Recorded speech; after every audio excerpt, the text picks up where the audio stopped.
Boa noite a todos. Que Jesus esteja conosco nos nossos sentimentos, sobretudo. Nós hoje vamos tratar de uma das bem-aventuranças que Jesus pronunciou. Quando Jesus andou aqui na terra, logo que ele iniciou... Logo que ele iniciou a sua tarefa missionária, as suas pregações, começou a falar da Boa Nova, ele teve quatro formas de expor os seus pensamentos. Alguns pronunciamentos ele o fez para os seus discípulos. Outros ele fez para as multidões, que ele chamava de multidões. Na verdade, quando nós falamos em multidões, nós pensamos em um número tão grande de pessoas. Mas naquele tempo, os povoados eram pequenos. E aí, as pessoas, quando tiveram informações a respeito de Jesus, elas começaram a sair dos seus povoados para ir conhecer. E uma das suas primeiras pregações foi o Sermão do Monte. E é muito importante a gente ressaltar, porque nós ouvimos muitas pessoas falando do Sermão da Montanha. E não é montanha, porque naquela região, não é uma região montanhosa, onde Jesus morou, e habitou e andou. É uma região que tinha vales e colinas. A gente não fala que Piracicaba tem colina, chama Noiva da Colina, porque nossa cidade tem morros, Então, assim também eram aqueles ambientes onde Jesus andava. E quando Jesus pronunciou o seu primeiro sermão público, que é chamado Sermão do Monte, e é do monte, não é da montanha, ele fez o sermão público, quer dizer, estavam presentes todas aquelas pessoas dos povoados, e além dos povoados que cercavam ali a região onde ele estava, também vieram os escribas, que eram aqueles que cobravam impostos, vieram os fariseus, os doutores das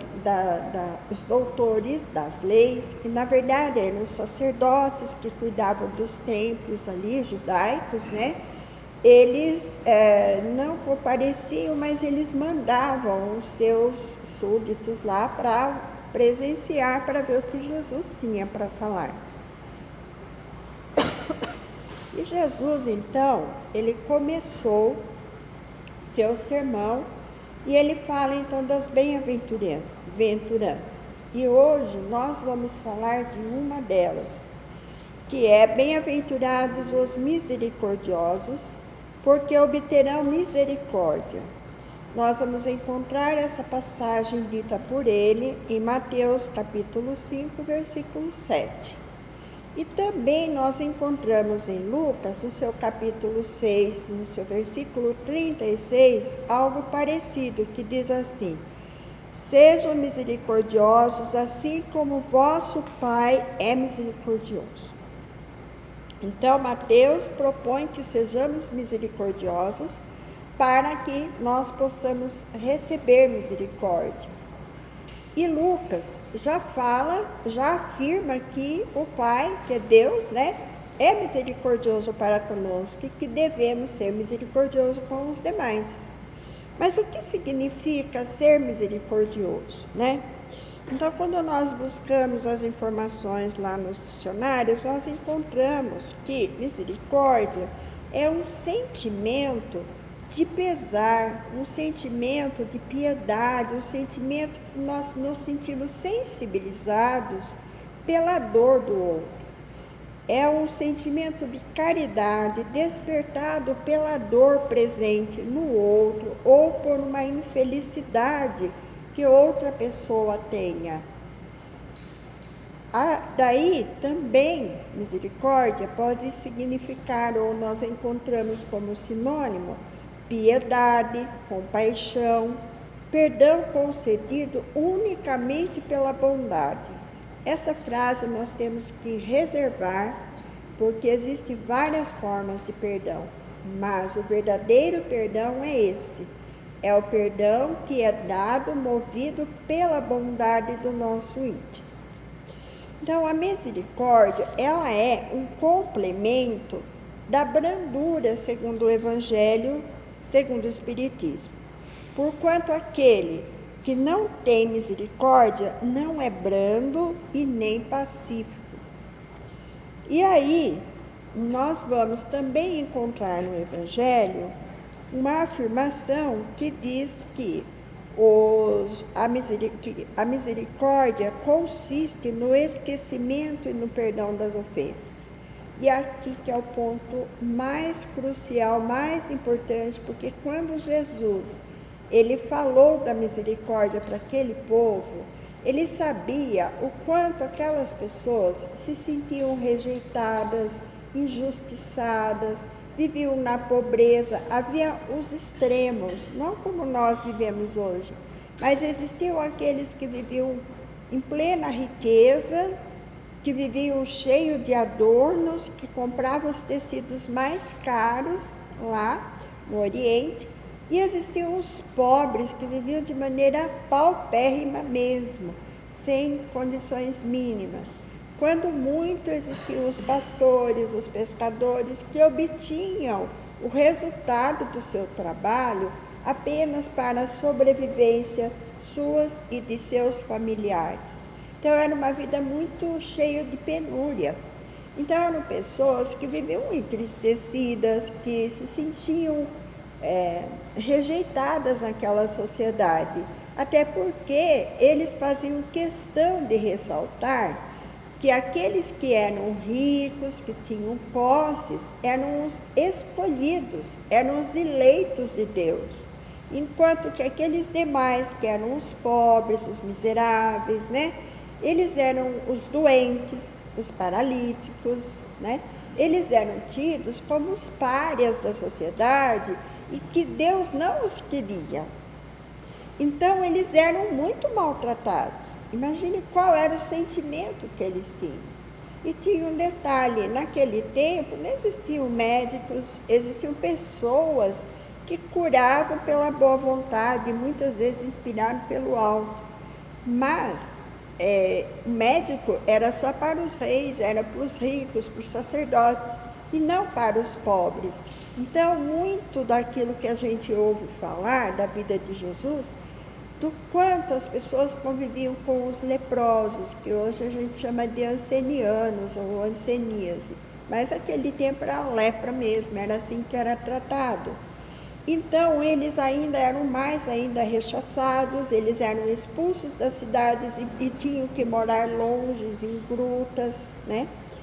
Então, quando Jesus, ele começa a falar suas bem-aventuranças, ele fala justamente dessas pessoas, bem-aventurados os pobres de espírito, porque verão a Deus, bem-aventurados, e vem todo aquele conjunto de bem-aventurança. E quando ele fala da misericórdia, ele começa a chamar a atenção de que haveria necessidade de que as pessoas aprendessem a perdoar, mesmo vivendo naquelas condições, porque eles não perdoavam os que tinham condições melhores, mas às vezes entre eles mesmos.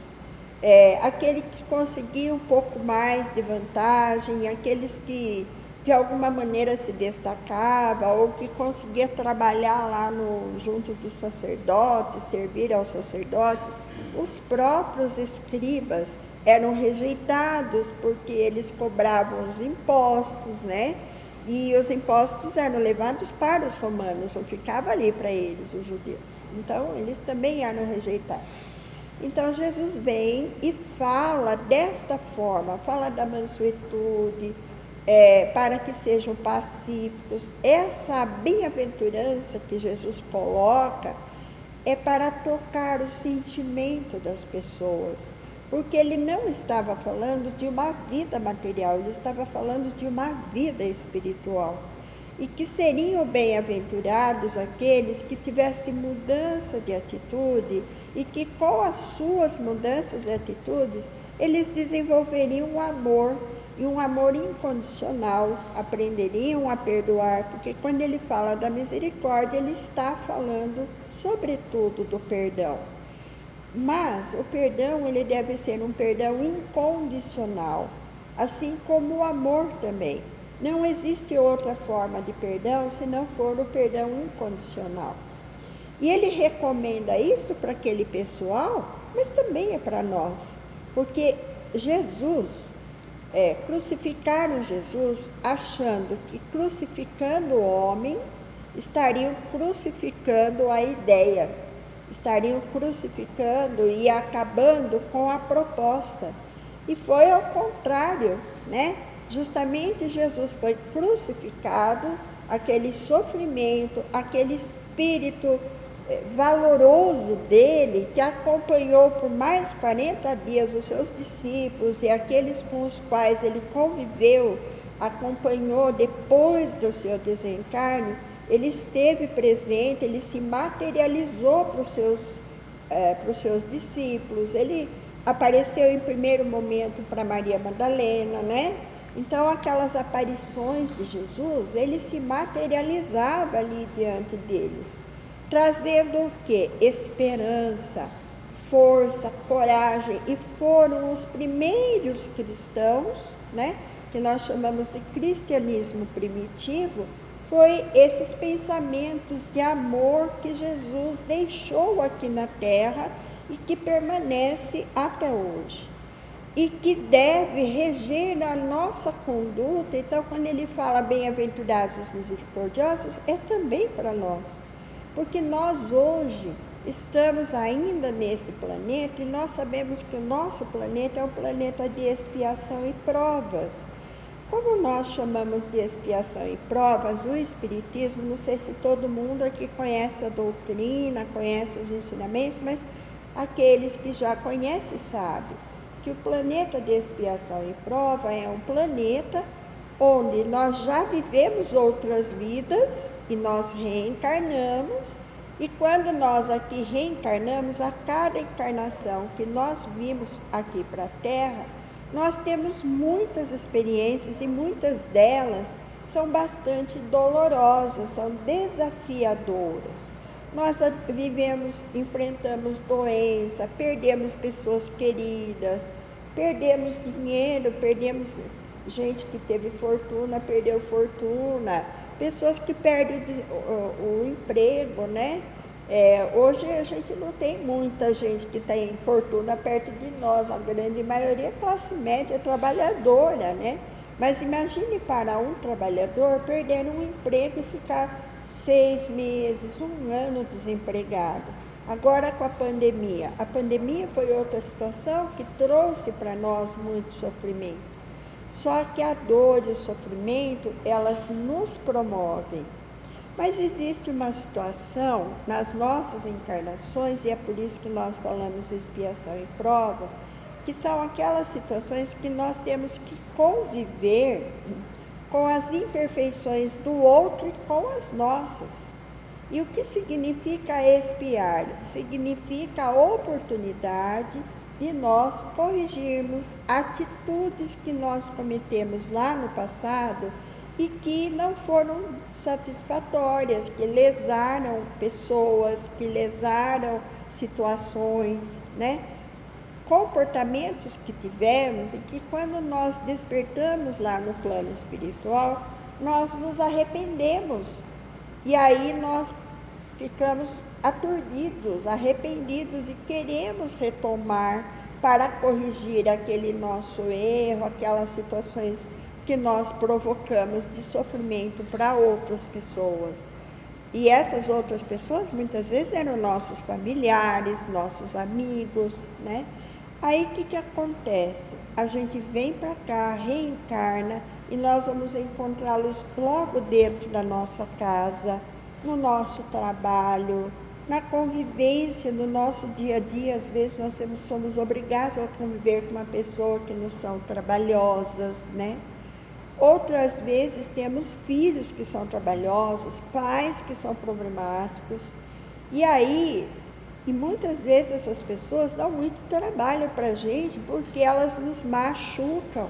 elas nos magoam, elas nos entristecem. E nós então começamos a guardar sentimentos de mágoa, sentimentos de raiva às vezes. Então Jesus, conhecendo o coração daquelas pessoas naquela época, ele fala da necessidade de ser misericordiosos.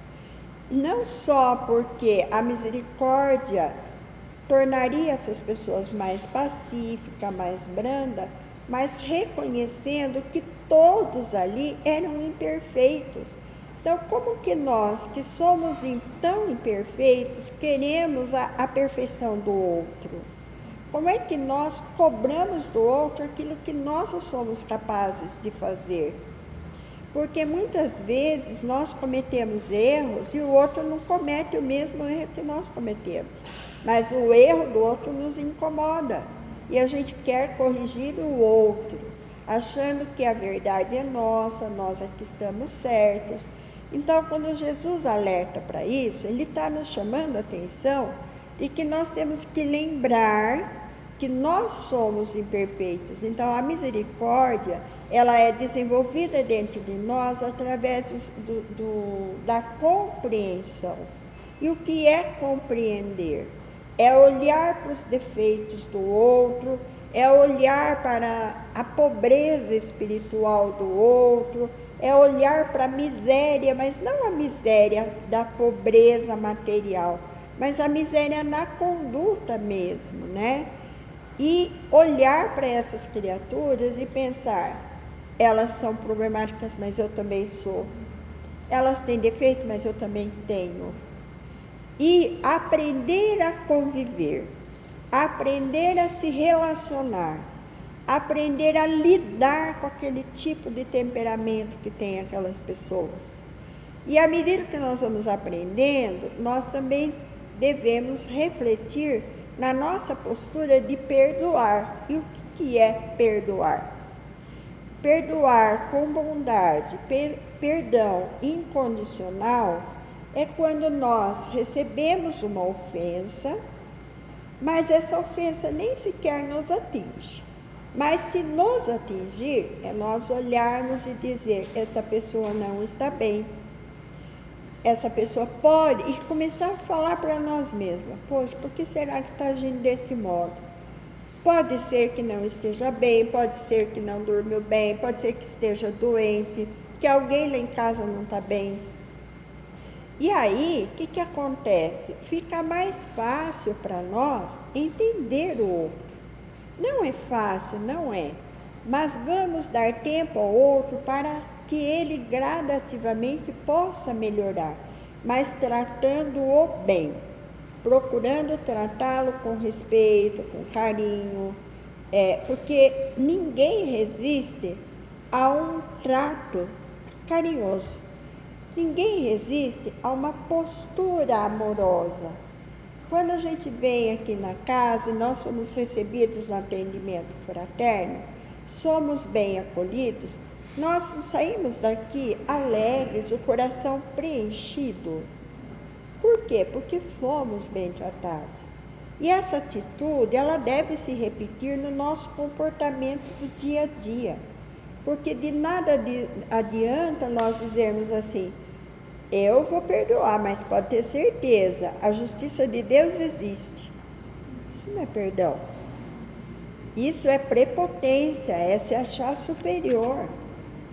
Tem aquele que vai perdoar e fala assim, eu vou perdoar aquele indivíduo. Pega, chama o indivíduo, agrada o indivíduo e faz questão de fazer isso na frente dos outros, humilhando a pessoa que ele diz que está perdoando. Isso não é perdão, isso é humilhação. Jesus fala lá no Evangelho que para perdoarmos, nós temos que perdoar em particular. Estar com aquele que nos ofendeu em particular e dizer a ele da sua insatisfação, mas também perdoá-lo. E na psicologia, a gente usa um termo muito comum chamado estabelecer um confronto. Mas não é esse confronto que nós chamamos de bater de frente. Pelo contrário, nós, quando vamos conversar com outra pessoa e queremos realmente pedir perdão ou perdoar alguém, mas está difícil de perdoar porque a gente está com aquilo dentro de nós devemos nos aproximar da pessoa, conversar com ela com educação, com carinho, e dizer para ela que você a admira muito, que você lhe quer bem, apontar as qualidades da pessoa. Depois você diz, olha, mas um dia eu fiquei muito entristecido porque aconteceu tal coisa. Isso não passou ainda dentro de mim, mas eu quero dizer para você que eu fiquei magoado, mas eu gostaria de te dar um abraço para que eu possa me sentir confortado. No momento que você faz isso e você dá um abraço, desmonta tudo. Às vezes nós temos essas situações no nosso dia a dia, sabe? Eu vou contar uma experiência que eu tive a questão de uma semana atrás, uma situação bem parecida com esses tipos de conflitos. Eu tenho uma filha que mora fora e ela, por questões que não vem ao caso, nós tivemos um atrito no dia 15, foi quando ela esteve aqui na cidade por conta da votação, e daí ela teve uma atitude muito grosseira, eu me agastei, fiquei chateada, a gente se desentendeu, e eu costumo levá-la na rodoviária para ela ir embora, e aquele dia ela arrumou a mala, chamou o Uber, na hora de sair ela falou, não precisa me levar, já chamei o Uber. Aquilo me doeu tanto, porque eu estou acostumada. Então, eu senti que ela foi embora magoada. E nós continuamos assim, sem conversar muito, ficamos entristecidas uma com a outra, conversávamos, eu falava bom dia, ela também bom dia, mas era só bom dia, lacônico ali no WhatsApp. Até que quando foi esse domingo que passou, ela veio e eu então pedi muito a Deus que me ajudasse a ter o coração aliviado para eu poder recebê-la bem. E quando eu fui pegá-la no ponto de ônibus, eu a vi de longe, eu senti que sumiu todo aquele meu mal-estar. E eu cheguei e dei-lhe um abraço. Ela veio muito séria. Quando eu me aproximei dela, eu lhe dei um abraço, porque eu de fato tinha conseguido passar, não senti mais mágoa. Ela se desmontou e a gente acabou chorando. E foi muito gostoso. E foi um final de semana maravilhoso. Então, muitas vezes, nós vamos ter essas rusgas. Por quê? Porque nós somos imperfeitos. E é por isso que Jesus recomendou que fôssemos misericordiosos. Porque à medida que nós vamos desvencilhando esses nós dentro do nosso coração, naturalmente nós vamos experimentar a alegria, o bem-estar, e o outro vai agir conosco por misericórdia. E vai chegar algum momento que nós vamos aborrecer alguém, que vamos, magoar alguém, muitas vezes até sem saber, mas se temos essa conduta amorosa, procuramos ter misericórdia, naturalmente nós vamos recebê-la. Agora, lembrando no que Lucas disse, que devemos ser misericordiosos, porque nosso Pai é misericordioso, não significa que nós devemos ser misericordiosos com condição. Ter misericórdia é como ter perdão incondicional. Misericórdia é incondicional. Porém, Deus, ele é misericordioso o tempo todo. E é por isso que em Lucas ele diz que como o Pai também é misericordioso convosco. Por quê? Porque Deus, ele não guarda sentimento nenhum contra ninguém. Ele ama todos os seus filhos. E ele é misericordioso porque muitas vezes nossas encarnações são atenuadas em grandes sofrimentos porque ele reconhece que ainda não estamos prontos. E aí, então, nossas parcelas de dívidas, elas são parceladas em muitas encarnações. E muitas vezes nós não sabemos disso, graças à misericórdia dele. Então, um outro aspecto importante é que a nossa vida, ela deve ser bem vivida com consciência, com esperança. E quando nós sentimos que nós não dominamos essa fera que temos dentro de nós, que sustenta a mágoa, o ódio, o ressentimento, nós devemos realmente pedir a Deus, orar. Porque quando nós fazemos essa conexão com o alto, Ele nos socorre, Ele tem esse sentimento amoroso por nós, paterno por nós, está revestido de misericórdia. E aí nós receberemos a assistência necessária, porque os bons amigos espirituais se aproximam de nós. Teremos boas companhias espirituais que nos auxiliarão a superar as nossas próprias deficiências. E um outro aspecto importante é nós desenvolvermos o auto-perdão, porque também tem gente que não consegue perdoar os outros porque não perdoa a si mesmo.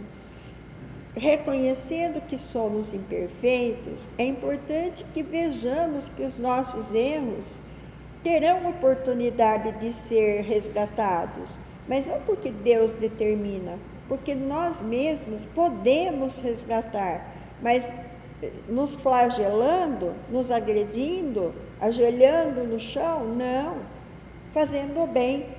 A melhor forma de nós resgatarmos os nossos erros da atual encarnação, reconhecer nossas falhas, nossas faltas, é olhar para quem a gente ofende e conversar e pedir realmente perdão, pedir desculpas. Mas procurar fazer o bem, e o bem com o coração, porque quando nós fazemos o bem, nós experimentamos a alegria da fraternidade, a alegria de sentir o que é sentimento de amor de verdade. E ao entrar em contato com esses bons sentimentos, nós experimentamos a alegria de viver, o bom ânimo, e nós trazemos para perto de nós os bons amigos espirituais que não nos abandonam nunca, principalmente cada um de nós que temos ao nosso lado aquele que nós chamamos dos nossos protetores espirituais. E cada um tem um protetor que está sempre ali, sempre inspirando, sempre nos conduzindo, sempre nos livrando do mal, né? Quando nós olhamos tantas coisas que acontecem no mundo, nós devemos agradecer porque nós estamos livres, graças a quem? Aos bons amigos que cuidam de nós na espiritualidade, tá bom? Então, que Jesus nos abençoe, que possamos levar para a nossa casa, nosso coração, essa lembrança de que nós devemos perdoar, porque nós também merecemos o perdão, tá bom? Uma boa noite, vão com Deus. Obrigada. Eu tenho o dever de estar aqui, Senhor.